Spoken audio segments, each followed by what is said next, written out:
The dinner was supposed to be a formality. A white-tablecloth restaurant in the heart of Manhattan, crystal glasses catching the light, men in tailored suits who had done this 1,000 times, closed rooms, closed deals, closed minds. They had already decided how the evening would go before she even walked through the door. And then she walked through the door. She wasn't loud, she didn't need to be. She carried herself the way only someone who has fought for every single seat at every single table can, with a stillness that some people mistake for weakness. That was their first mistake. The second came minutes later, over appetizers and small talk, when one of the men at the table made a comment, subtle enough to have deniability, sharp enough to cut, and the table laughed. Not all of them, but enough. Enough to fill the room. Enough to make it clear what they thought of her company, of the idea that she belonged there at all.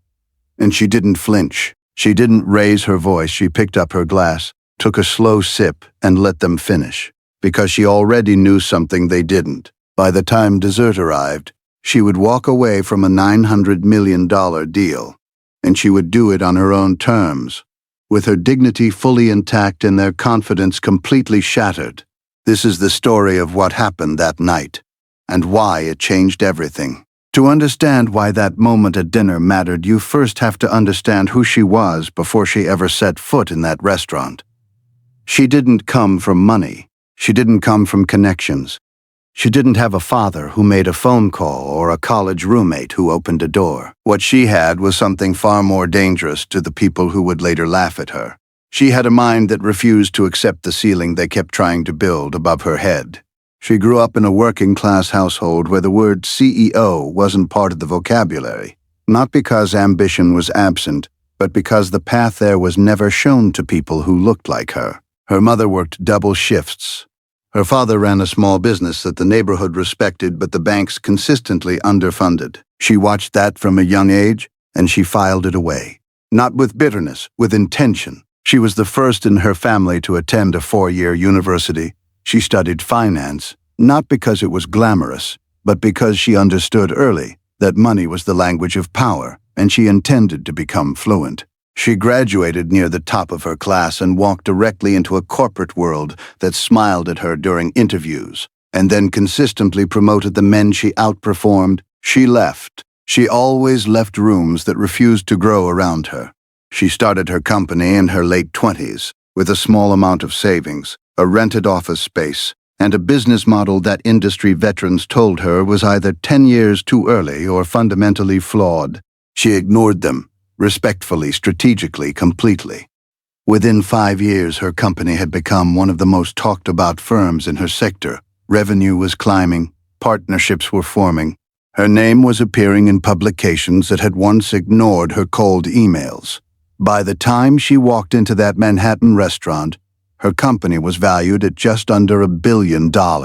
She had built that from nothing, without the networks, the inherited wealth, or the casual confidence that comes from never having been told you don't belong. She belonged everywhere. She had proven it over and over again.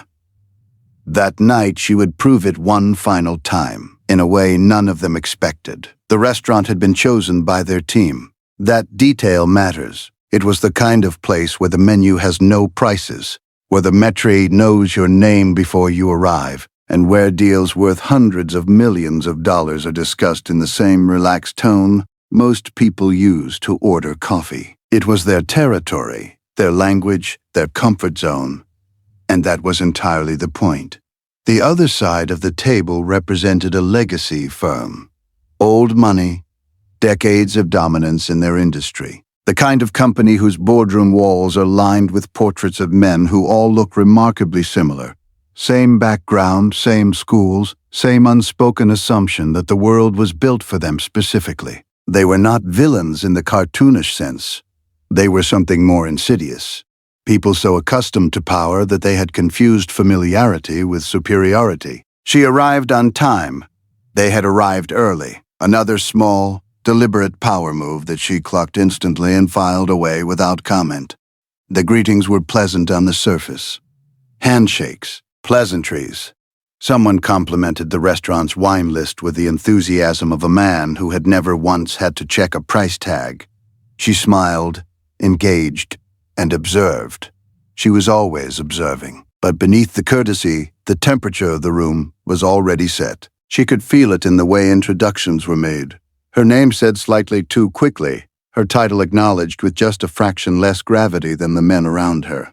She could feel it in the seating arrangement, the way conversation defaulted toward the men on her own team when questions were directed at her company. None of it was accidental. None of it was invisible to her.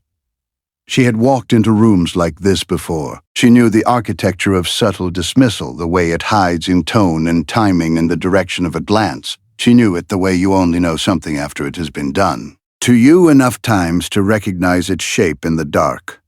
She sat down, she smiled, and she waited. It happened over the first course. The conversation had moved to market projections, her territory, her numbers, her vision for where the partnership could go. She was mid-sentence, precise and confident, walking them through a strategy she had spent months developing, when one of the senior partners interrupted her. It wasn't a question. It was a reframing, the kind that takes your idea, wraps it in different language, and presents it back as if it originated from the person doing the interrupting. She recognized it. She let him finish. Then she continued, calmly redirecting the conversation back to her original point with the kind of composed authority that comes from knowing your material better than anyone in the room. And that's when it happened. One of the other men, older, silver-haired, the kind of man who considers his own laughter a form of punctuation, made a comment under his breath. It was directed at the man beside him, but it was loud enough. It was about her projections, about her confidence. The specific words aren't what matter. What matters is the implication buried inside them, that a woman like her, in a room like this, should perhaps be a little more modest about what she thought she could achieve. The table laughed, a few of them, not all, but the ones who didn't laugh didn't stop it either. And in that moment, silence is its own kind of statement. She felt it land. She was human. Of course she felt it. But what she did not do was let it show. She did not shrink. She did not over-explain herself, or laugh along to smooth over their discomfort with their own behavior. She did not perform the role of the gracious, understanding woman who makes powerful men feel better about their smallness. She set down her fork. She looked at the man Wood. Ho had made the comment directly, steadily, without hostility, but without apology. She let the silence sit between them for just long enough to make it uncomfortable. And then she spoke, not emotionally, with the kind of quiet precision that communicates more clearly than volume ever could. I heard exactly what you said, and I want you to know that I did. The laughter stopped. Here is what they didn't see. While the room adjusted itself around the weight of that silence, while the silver-haired man recalibrated his expression, and someone else reached for their wine glass to fill the awkward pause, her mind was already 3 moves ahead. She had been in this position before. Not this exact dinner, not this exact deal, but this exact dynamic. The one where the room decides based on nothing more than what she looks like and what she represents, that she is there to be managed rather than respected. She had learned through years of navigating spaces that were not designed for her, that there are 2 ways to respond to that kind of moment. You can fight it in the room, match the energy, make them uncomfortable enough that they apologize and the evening continues with a thin veneer of professionalism stretched over genuine tension. The deal might survive. The relationship would be poisoned from its foundation. Or you can do something harder. You can get still. You can let your mind do what your emotions want your mouth to do. You can calculate, clearly, coldly, completely, what this moment is actually telling you about the people across the table, and whether the $900 million they're offering is worth the years of partnership it would require with people who have just shown you plainly who they are. She was not naive. Money is real. A deal of this size is life-changing, company-defining, legacy-building. But she had built the thing she had by trusting her own judgment over other people's approval. And her judgment in that moment was clear as a bell. She already knew what she was going to do. She just needed the right moment to do it. The conversation resumed. She let it, She answered questions, engaged in the back and forth, and gave every outward appearance of a woman who was still very much present in the negotiation. Because she was present, just not in the way they assumed. She was present the way a chess player is present in the final stages of a game, not reacting to each move but watching the board arrange itself into the shape she already anticipated. Halfway through the main course, the lead partner across the table made his play.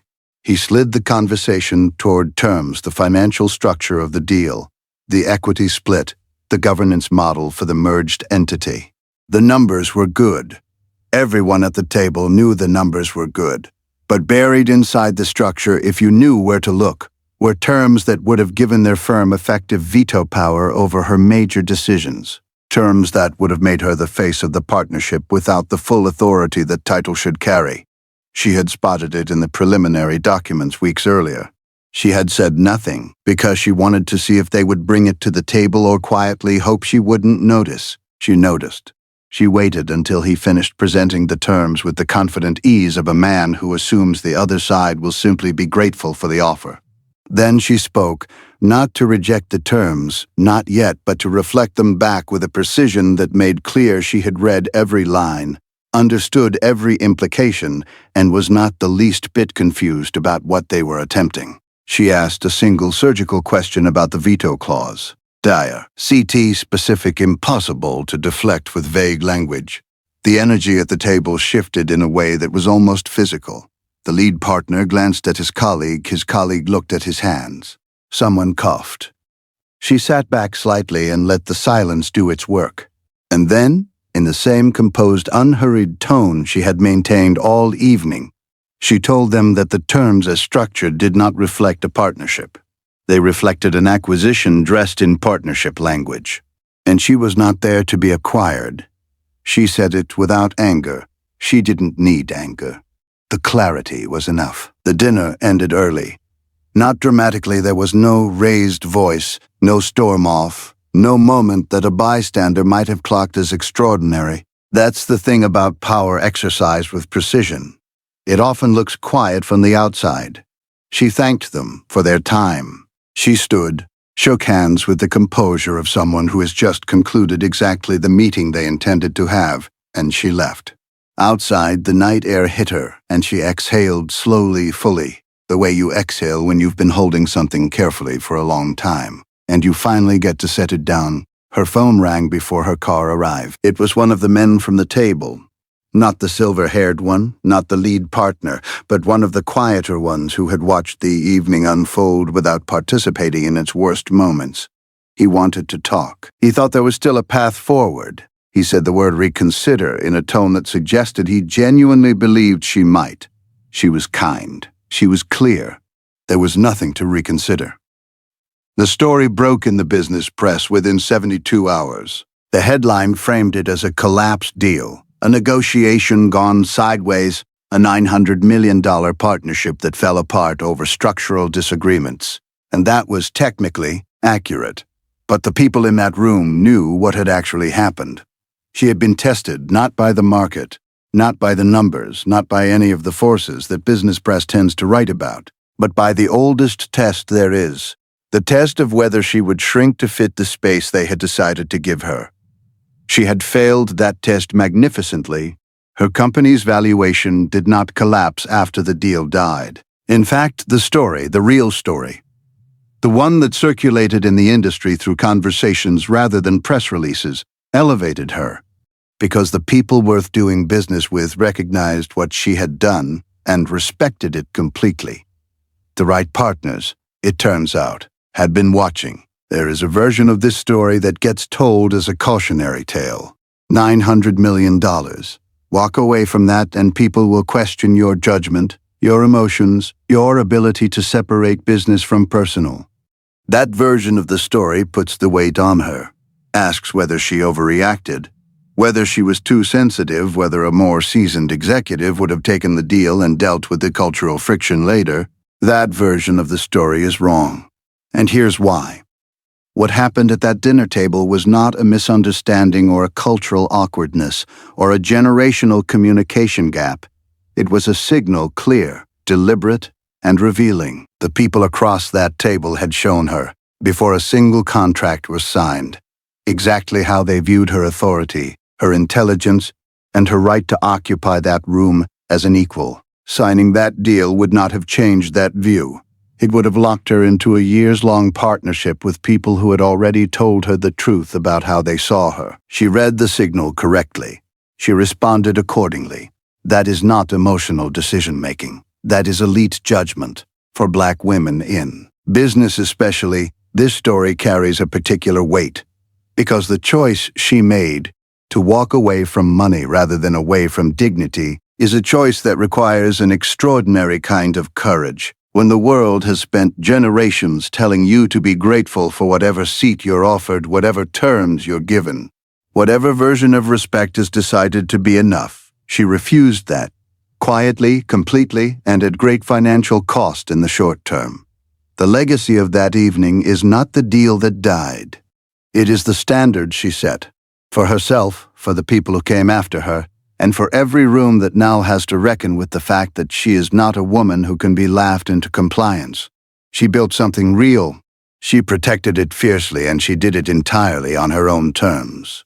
That is the whole story, and it is enough.